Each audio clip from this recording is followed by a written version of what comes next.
full of hats, right? Keep putting those hats on and take them off.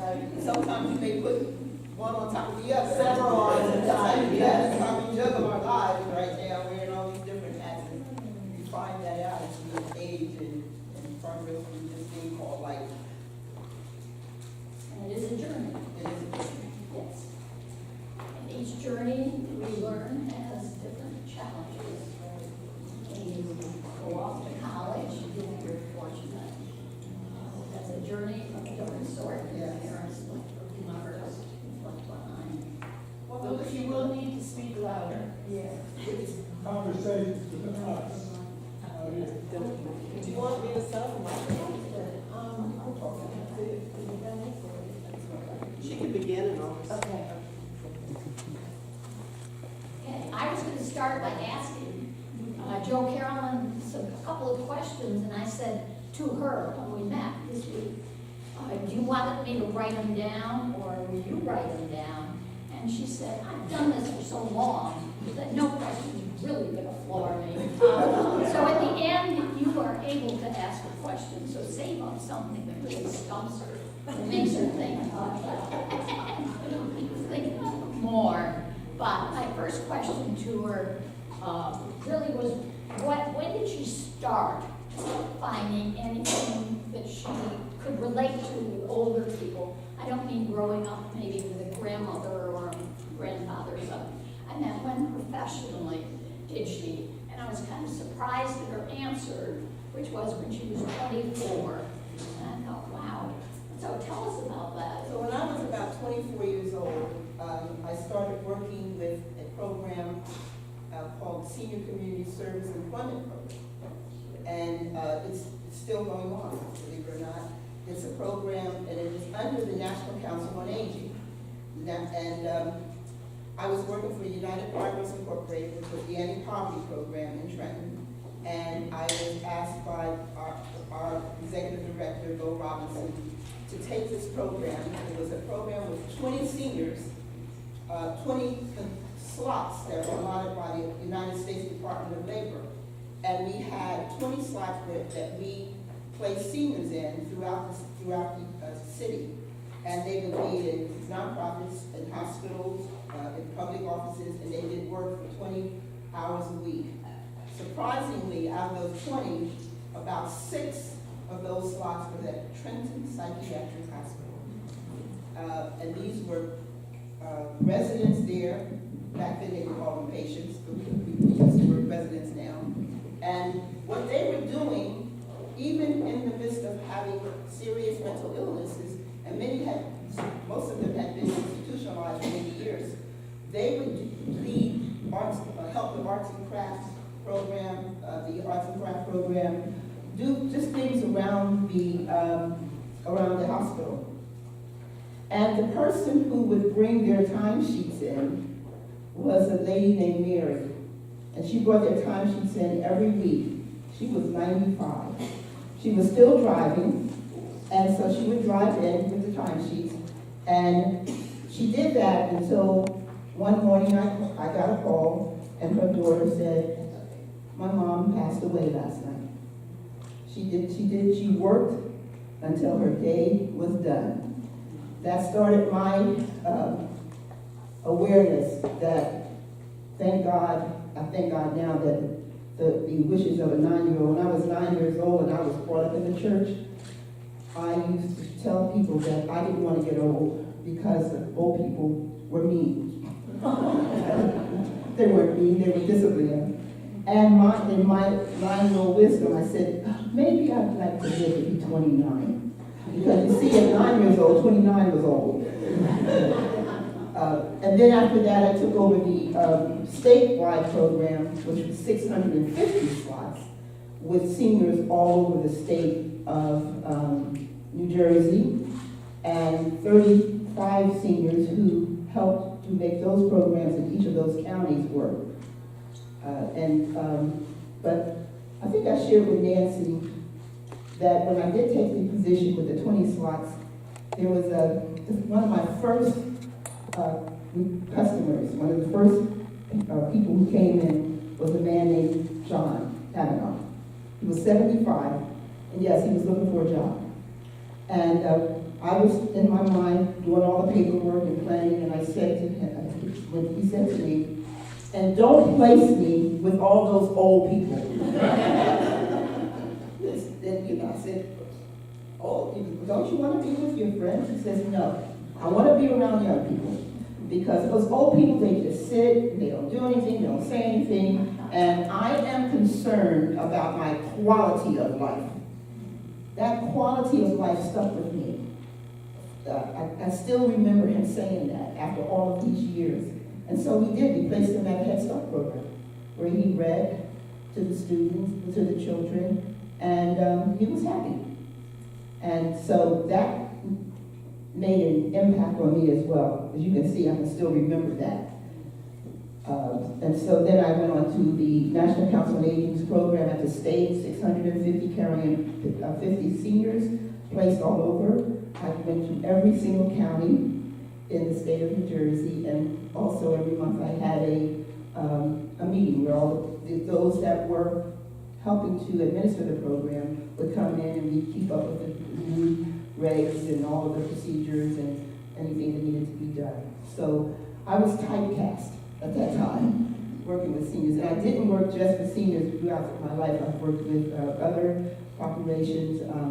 I've been fortunate enough to work helping people from 18 to 99 get jobs.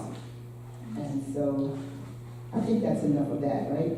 Tell me, who at 99, what kind of job do they get? Oh, they still can answer phones. They can call, they can be telephone reassurance, there were telephone reassurance people that didn't have to leave their home. They called from home.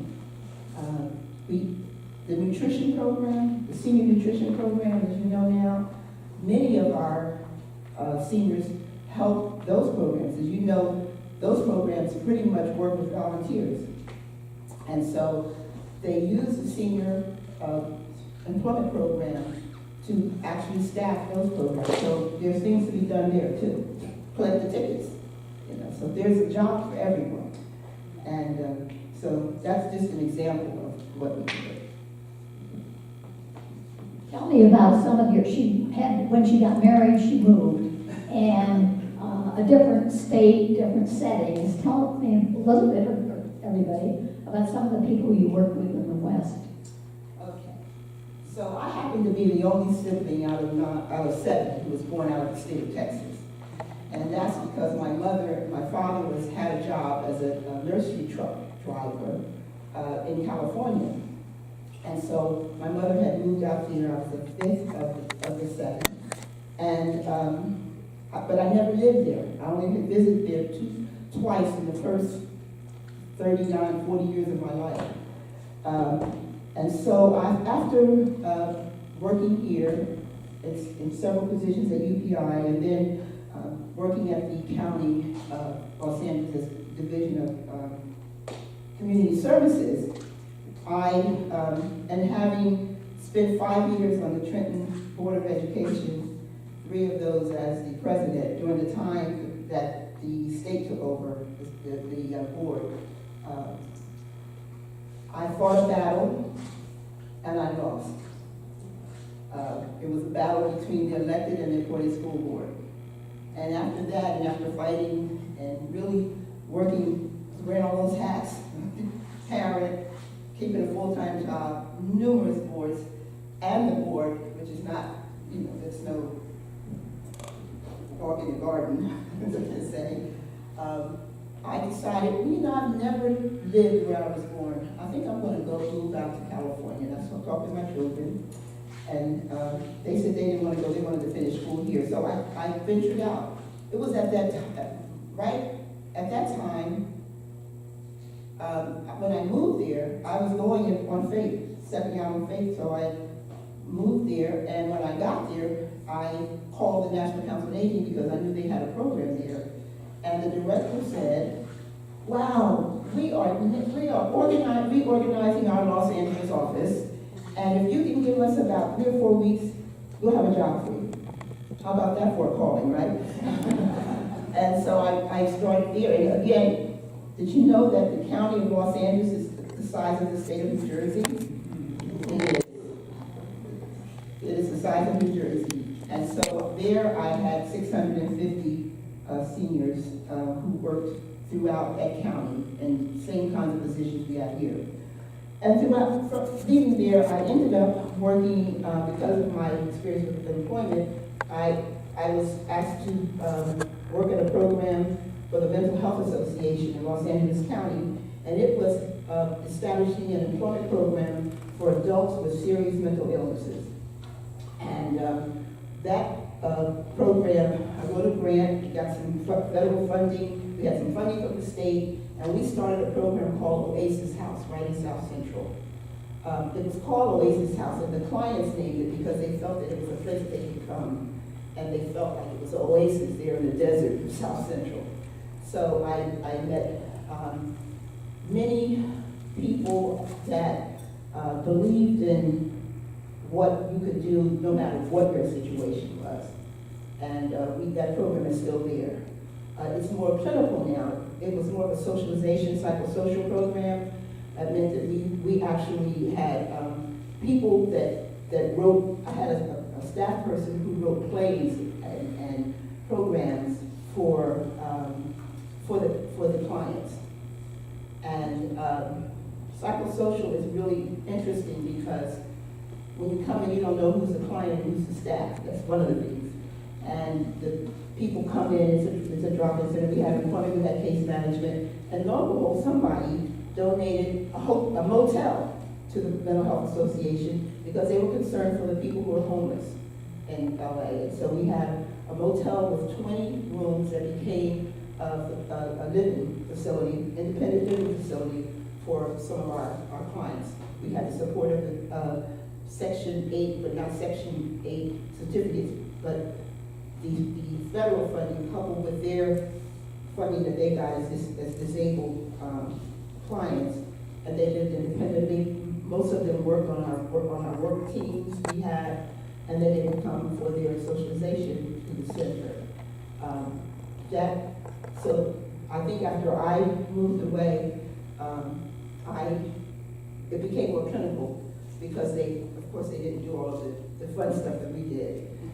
We actually, in our church, we served the homeless, and we were called the chicken people. Can you believe that? Because we went downtown to Skid Row once a month and served over 2,000 meals on a Sunday afternoon. And we fried chicken, we baked chicken, we barbecued chicken. I personally cooked 800 pounds of chicken on a Friday with the help of, when the church stopped doing it without my program, the people on our program did it, and they saw some of their friends who were homeless. It was for the homeless. And I recall one time, we would get new people in from when they were released from hospital, and so we would have lunch on Friday. We'd have a big lunch, and there would happen to be a Friday that we were preparing the food, starting to prepare the food, and I was frying some chicken in the kitchen. But that wasn't the lunch. We had something else for lunch, and this client came in. He'd just come in from the 24-hour hold that they would put people on a 48-hour. And he came up to the window, and we gave him his plate. He said, I want some chicken. He said, oh no, that's for the homeless. You know what he said, right? I'm homeless. And he was living in a shelter downtown. And we explained to him what it was for. I could do a whole day of presentation on that experience. But I belong to a mega church, which you would probably know, 24,000 members, that had ministries for people with HIV/AIDS. They did some homeless ministry too, 24-hour counseling hotline, all kinds of things that allowed us as members to participate in, not just worshiping, but also being involved. And so I think that's enough about California. I do have a son that lives in Wyoming, and so I spent some time there as a director of the domestic violence program. But then I went back to get married.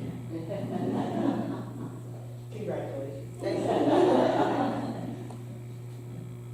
what advice would you have for people as they get older to be able to do it with grace and with joy? You want me to do my speech now, or you want me to? It's all yours. The microphone's all yours. Aging gracefully. If I were to say to you, how do you age gracefully? I think the most important thing is to overcome, one, the resistance to change, and two, find a way so that you don't die of boredom. We have a joke around Echo, and we started to say that if you don't move, they'll bury you. You get old and you don't move, they'll bury you. So stay active and keep believing that, this part of your life, of our lives, is a journey on itself. Because who knew it was coming along? Who knew that every morning we would wake up and say, yeah, it's the hit this day, today, but I'm still alive. And so I just put together some notes about aging gracefully, and when Reverend Nancy asked me to talk about this, I think I can tell you about aging gracefully by telling you about 3 people that I came in contact with. Now, I have been involved with hundreds, if not thousands, of seniors over these years, working with the employment program and people in church. I grew up in church, and but I just want to tell you about a little bit about 3. Betty Cleveland, who I met in the last few years, the last 10 years. She was one of ECHO's longest members. And a good Presbyterian. And a great Presbyterian. She was a member of West Trenton Presbyterian Church, and Betty passed last year at the age of 97. And what struck me about Betty, first of all, is Betty had to be the kindest person I ever met in my life. And the 10 or 11 years I knew her, I never saw her angry, and I never saw her talk about anybody in a negative way. She outlived all of her closest friends. And it was interesting because she would go pick them up and bring them to our activities, no matter where it was. It could be down in Bordentown, it could be, she lived out here in, she lived in Ewing. But she kept going. She read, she was a ferocious reader. She took part in the Bible study, the book club. And she kept her mind active because we had Dr. Engelbrand, who would come once a week and do presentations about, he said it was literature, but it was about the travel to different places, and Betty would always be one of the first ones there. But she stayed active. Active when I mean every day. She was a member of the Purple Hat, she was a member of our board, and what changed for Betty is that I think she had at least 3 heart procedures during the 10 years I knew her. But she followed the doctor's orders. She engaged with her neighbors. So when her daughter tried to get her to move down to Virginia, closer to her, she engaged the neighbors, and they called her and said, "Oh no, we're looking out for her. She'll be okay. We'll get in touch with you." And so she was always getting another year to stay in her own home. She lived independently. She had a beautiful little house. The house said Betty, And but during the time that after she retired, before I even met her, she had a long time where she was caring for her husband. But she didn't let it get her down. She kept coming. She said Echo saved her life because it gave her something to do after she had the struggles of a husband who, I don't know if you know anything about dementia, but people, sometimes their personalities change. So that Betty Cleveland, from her I learned how to be graceful, how to live gracefully, and how to age gracefully. The other person, the second person I want to talk to you about is one of my oldest aunts, Lola Bell Clark. And Lola Bell Clark lived to be 98. She was the chair of the finance committee at her church, until she was 97. She counted the money, she was in the room counting the money and making sure that everything went where it was supposed to go. But more than that, she had a full family of 5 generations when she passed. And from her, I learned that, again, you must stay active. If you want to grow old gracefully, you don't want to become someone who, they kick you to the curb and you sit aside and you're angry and things are changing and you're mad. She whatever pastor came, she supported. She had a seat on the front pew that she occupied for 7 decades. And when she didn't come to church, nobody sat in that seat. She told them, but it was just a Lola Bell seat. So she stayed active, and like most of our seniors in our culture, the church is where the activity, where she lived her life. She lived her life for her church. But I want to pause right there and say to you, I am so happy that you have established an older adult ministry. Not every church has it.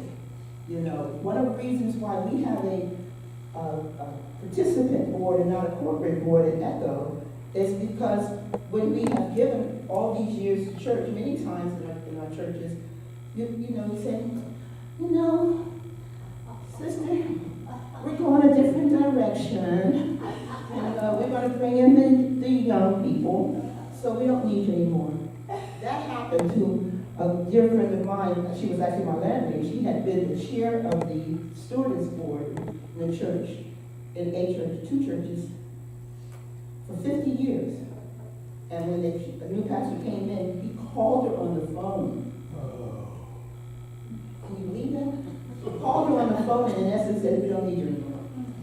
And so, by you having this older adult ministry and dealing with the issues of aging through your presentations and you're still involved and you're still interacting with young people, that's the ultimate goal, and I believe that's God's goal. I believe that God would want you to do what you're doing.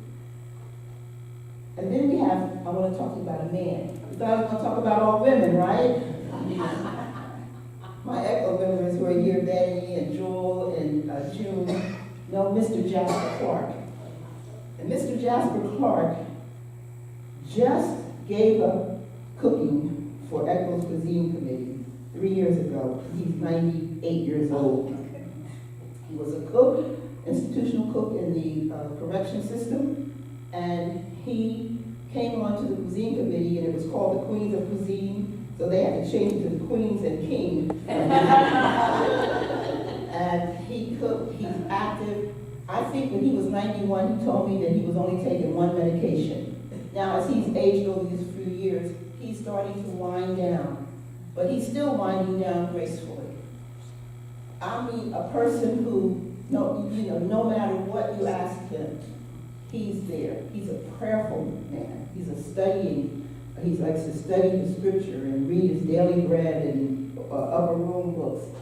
And he's the kindest man. He and his wife got married, I think about 20 years ago. They're going to celebrate their 20th anniversary. And they went on their honeymoon with ECHO to Myrtle Beach, where we're going tomorrow. So Mr. Clark has been an example, and we're watching him. We see that he's winding down. He's not as sharp.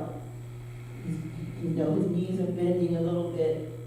But he still comes around. He still comes with his wife, Vivian.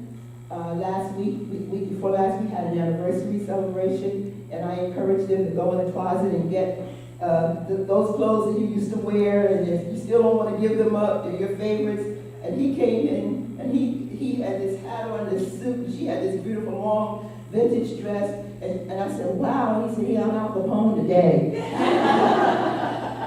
And so those, aging gracefully, did you get the key?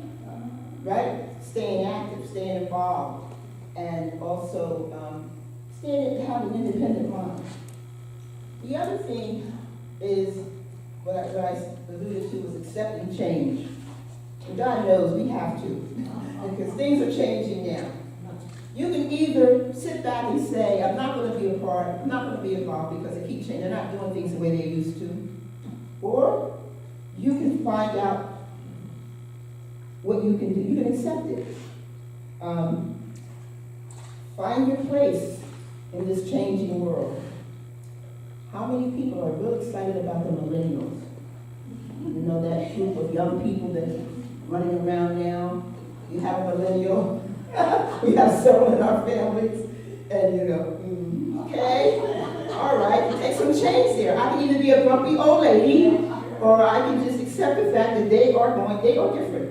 And they're going to do things differently. We know that they are all attached to a screen or two. But if we are going to survive, and if we're going to stay positive, we have to accept change. It always brings up that serenity prayer in my mind when I say that. You know what the serenity prayer is, right? You use it in 12-step programs. Well, I've used it many times on this journey called aging. Anybody know it? Lord, help me accept the things I cannot change. Change the things I can, and grant me the wisdom to know the difference. That's the big one. Yes. The wisdom to know the difference. To know if you're going to fight for the tradition that we're used to, or if you're going to accept a new way of doing things because that's the way they want to do it. And if you want to be a part of it, you have to pray that prayer many times. Just give me the wisdom to know. Would you repeat it again? Yes. Lord, help me to change the things that I can. No. Help me to accept the things that I cannot change, and to change the things that I can, and grant me the wisdom to know the difference. And you can just, anybody Googling? Anybody Google Serenity Prayer, you read the whole thing. For those of you that are in our church here, we did a whole program on it a year ago. Okay. So I can get the words to you if you would like them, or the background of it. So when I was going through some paper, that's the other thing, that's another presentation on letting go of our stuff, including the paper that seems to be it's unending. Do you remember when they said the computer was going to cut down on paper? What was that? That was a really crazy promise. But I came across a Bible study from 2008, and it was titled "The Power of a Praying Woman." Could be the man too. And it said, "Lord, cleanse me and make my heart right before you." And I was sitting today reflecting on this, and I said, you know, have you ever thought, God, what did you have in mind for us to do after we retired? And we thought that when we retired, we'd live about 4 or 5 years, and then we'd go on to heaven and be in glory with you. What were you thinking when you gave us another 30 to 40 years in life? We weren't expecting that, were we? And I said, so help us to get ready. Help us to get ready for this whole journey. It's like turning the corner and saying, wow, look at that great expanse of time that we have. And this is called, Lord, cleanse me and make my heart right before you. And it's from the Psalm 51. Create in me a clean heart, O God, and renew a right spirit within me. And it's something of a prayer. We are not perfect. We have not arrived. None of us is incapable of sin, and none of us is without problems. None of us have walked so long with the Lord that we know it all, and therefore have nothing to learn. None of us is so complete that we don't need anything from God. None of us has it all together. The idea of cleansing our hearts is not a judgment that our hearts are dirty, but God's call for us to get completely right before Him, so He can bring all the blessings He has for us into our lives. And what are some of those blessings that He's given us in our age? Number one on my list is grandkids. How about that? And then if you're lucky enough, you get some great grands. But he gives us other things. He gives us an awareness of what he's doing in our lives. Awareness that he's always with us. We have to be brave enough to say, Lord, show me what in my heart, my soul, mind, spirit, and life that shouldn't be there. Teach me what I don't understand. Convict me where I am missing the mark. Tear down, the hard one, my arrogance, pride, fear, and insecurities. And help me to see the truth about myself, my life, and my circumstances. Enable me to correct the errors of my ways and make changes that will last. We have to allow God to expose our hearts so we won't be deceived about ourselves and our lives. We have to invite him to create a clean heart within us. Then be willing to do these two things, confess and repent. Repent of those things that we are holding. Learning to let go of those things, those hurts.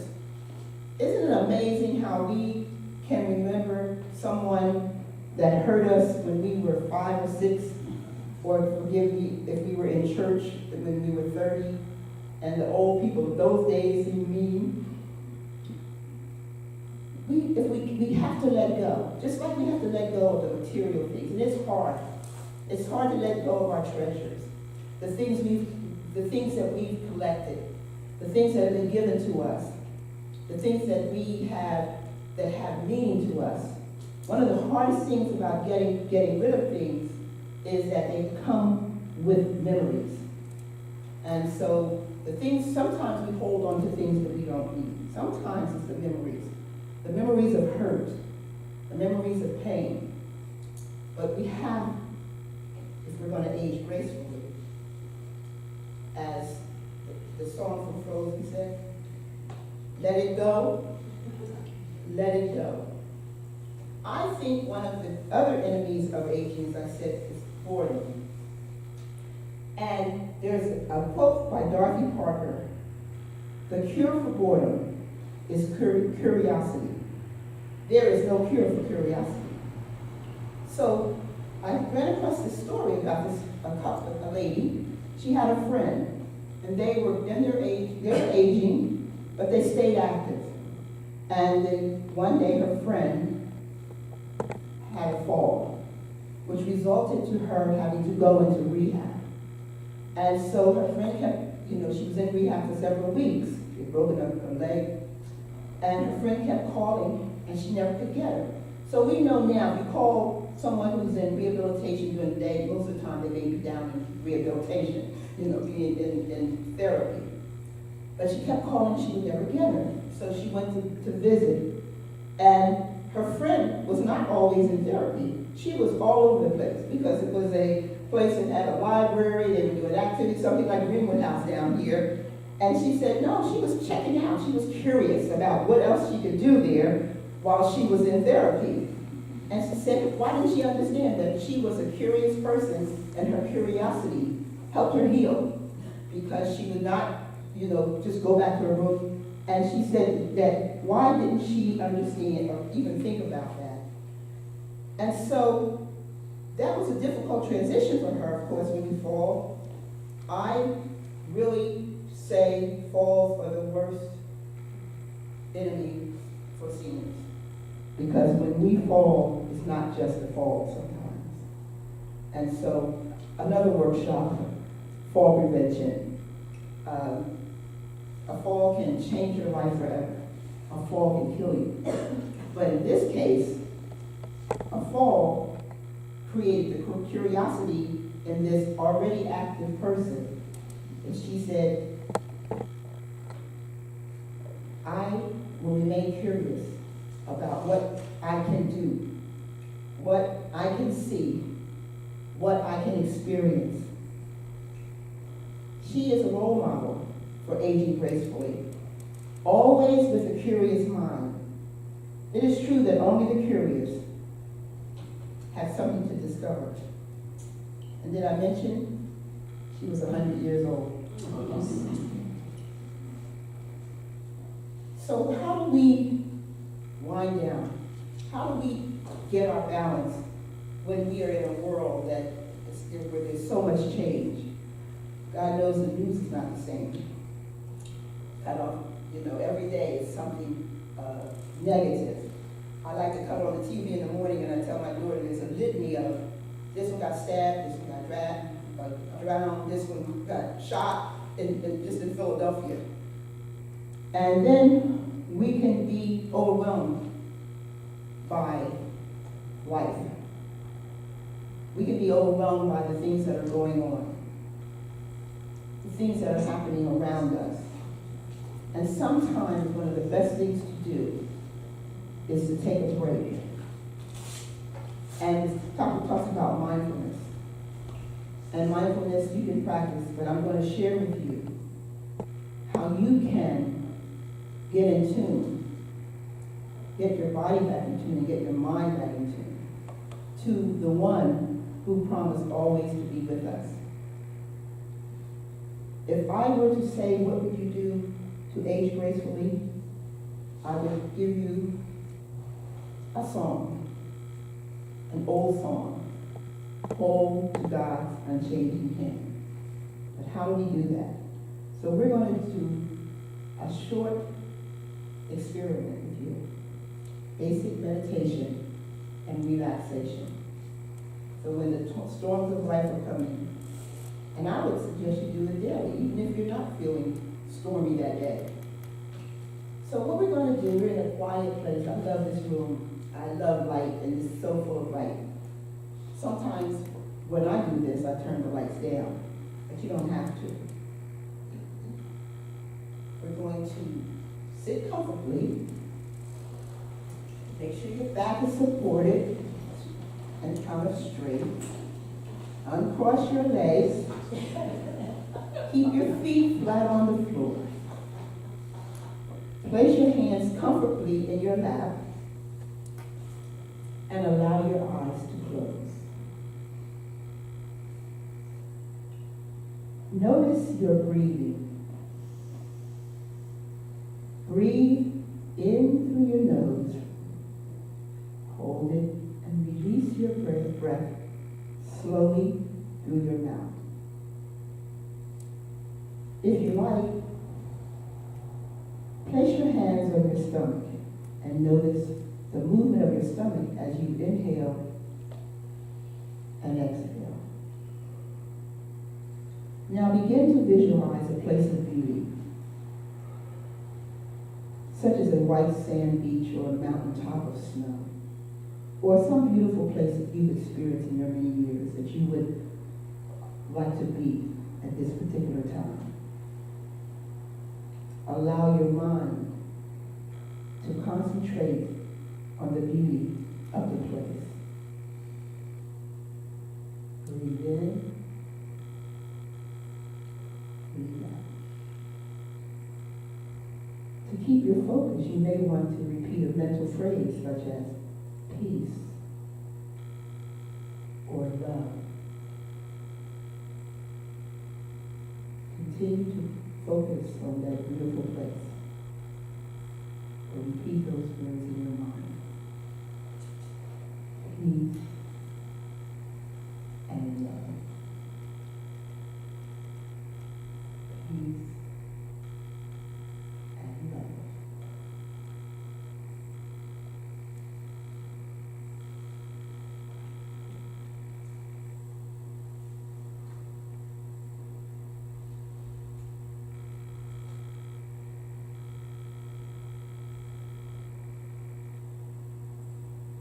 Now, open your eyes. How do you feel? Relax. Relax. One thing I do is I think about the scripture from the 46th Psalm. Be still and know that I am God. And as you meditate, that is exactly what you're doing.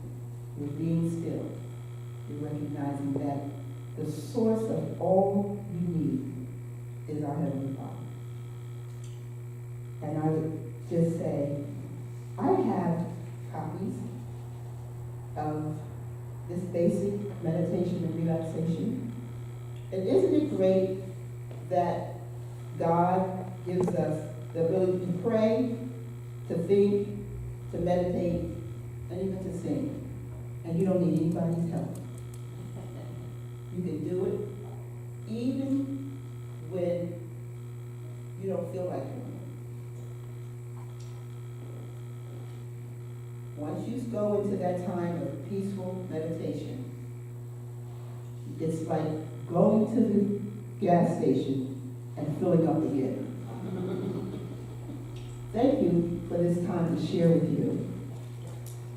To sum up, ECHO mission is to empower seniors, ourselves, to remain informed, active, independent, and involved. And I would say that all of you here are living our mission. Thank you so much, and thank you, Reverend Nancy and Pastor, for allowing me to speak to you.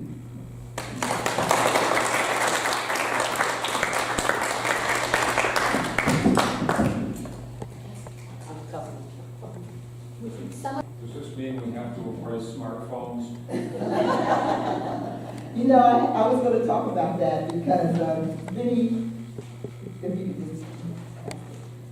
many of our seniors, you know, we've tried. We had a whole room full of computers. I've come to teach our seniors how to use the computers.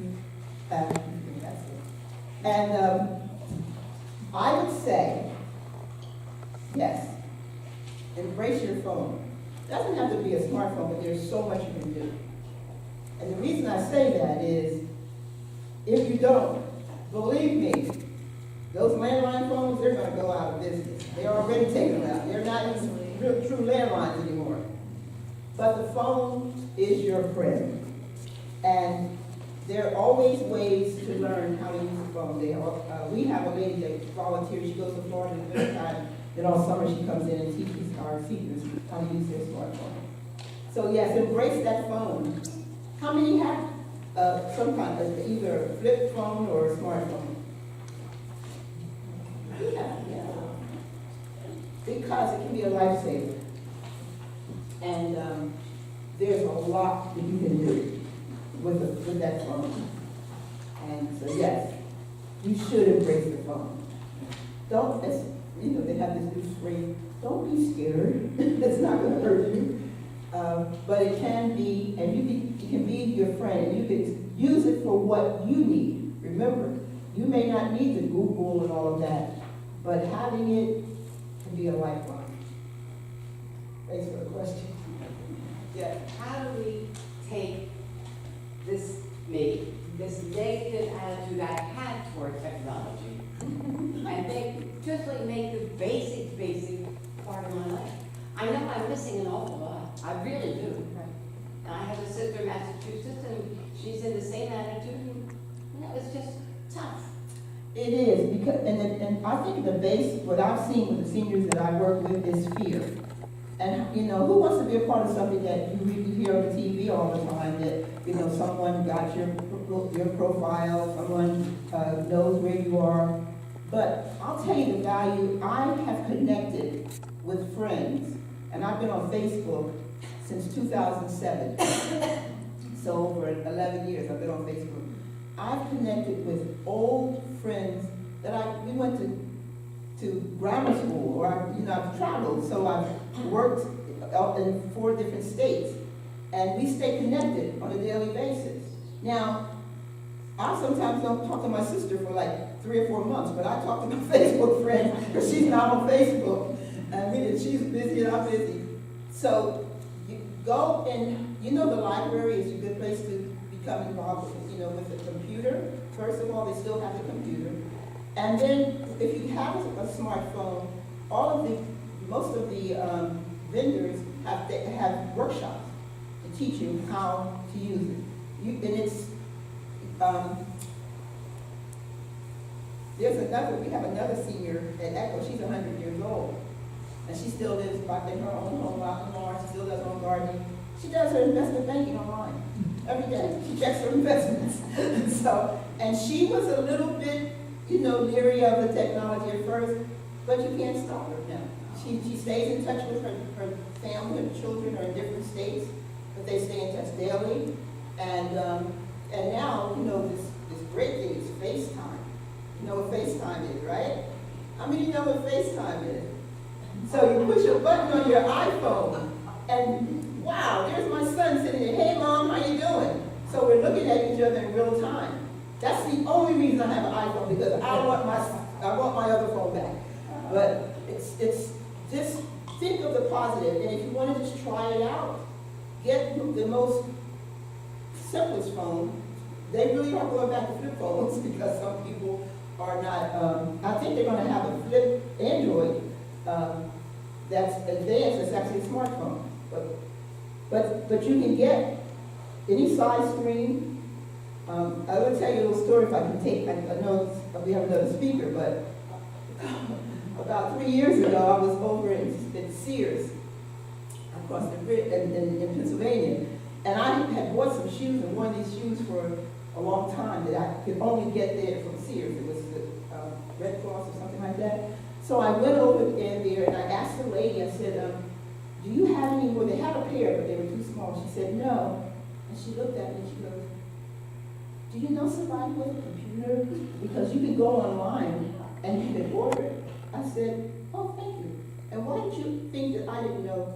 I didn't have a computer. Let me tell you, I have a laptop, a desktop, a smartphone, and a tablet. And sometimes I'm on all of them at the same time. She said, oh, everything. But she looked at my gray hair and she assumed that I probably didn't have a computer so I could get a friend.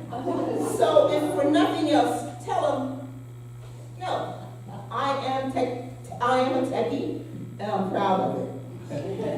Thank you very, very much.